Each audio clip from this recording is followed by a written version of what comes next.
آپ کو سمجھ آئے۔ اللہ کرے اس درویش کی بولی ٹکرا جائے، کہنے لگے جب تک تو اس کے اوپر کاغذ رہا تب تک اس پہ مکھیاں، اور جب اس کے اوپر سے کاغذ اتر گیا تو مکھیاں بیٹھ گئیں۔ کہنے لگے 4 سال کا میرا پوتا، میں نے منت کر دی کہ کھا لو۔ کہنے لگا میں نہیں کھاتا، اس پہ مکھیاں بیٹھ گئی ہیں، میں نہیں کھاتا، گندی ہو گئی ہے، میں نے یہ ٹافی نہیں کھانی۔ کہنے لگے میں بوڑھا آدمی دوبارہ دکان پہ گیا، جدوجہد کر کے نئی ٹافی لایا، بیٹے کو کہا کھا لو۔ اب اس نے کھائی، کہنے لگے مجھے سمجھ میں آ گئی، جو بی بی پردہ کرے گی اس پہ مکھیاں نہیں بیٹھیں گی، جو عورت پردہ کرے گی اس پہ مکھیاں، اور اگر اس پہ مکھیاں بیٹھ گئیں تو پھر وہ کسی کے لیے قابل قبول ہے۔ اور اگر پردے میں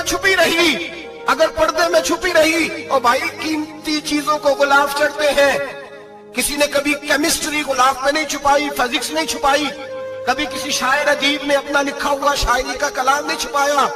غلاف جب بھی چڑھتا ہے قرآن پاک میں چڑھتا ہے میرے بھائی، کروڑوں اور اربوں اور خربوں کا مکان بنا کے لوگ اس کو غلاف نہیں چڑھاتے۔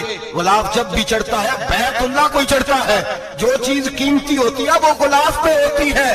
میری بہنوں، میری بیٹیوں، اگر تم اپنے آپ کو قیمتی بنانا چاہتی ہو تو غلاف میں چھپ جاؤ، تمہاری قیمت بڑھ جائے گی، تمہارا وقار بڑھ جائے گا، تمہاری عظمت بڑھ جائے گی۔ میرے حبیب نے فرمایا جتنی گھر کے اندر رہو گی، دنیا تو دنیا رہی، اللہ کی نظر میں تمہاری قیمت بڑھ جائے گی، رب کریم کی نگاہ میں تمہارا وقار بڑھ جائے گا، اللہ کی نظر میں تمہاری عظمت بڑھ جائے۔ اور جب عورت نکلتی ہے، جب وہ گھر سے نکلتی ہے، میرے حبیب کریم علیہ السلام نے فرمایا عورت چھپانے کی چیز ہے، چھپانے کی چیز ہے، چھپانے کی، یہ قیمتی ہے، یہ خزانہ ہے، اسے چھپا کے رکھو۔ فرمایا جب یہ گھر سے نکلتی ہے، فرمایا اور کوئی دیکھے نہ دیکھے، شیطان اسے دیکھتا ہے، شیطان وسوسہ اندوزی کرتا ہے، شیطان اسے دیکھتا ہے۔ اور حبیب کریم سید عالم صلی اللہ تعالی علیہ وسلم جب بات کرتے تھے، جب لفظ بیان کرتے تھے، محتاج جملے بولتے تھے، بڑا کم، رحمت للعالمین نبی کی زبان سے بڑا کم سخت جملے نکلتے تھے۔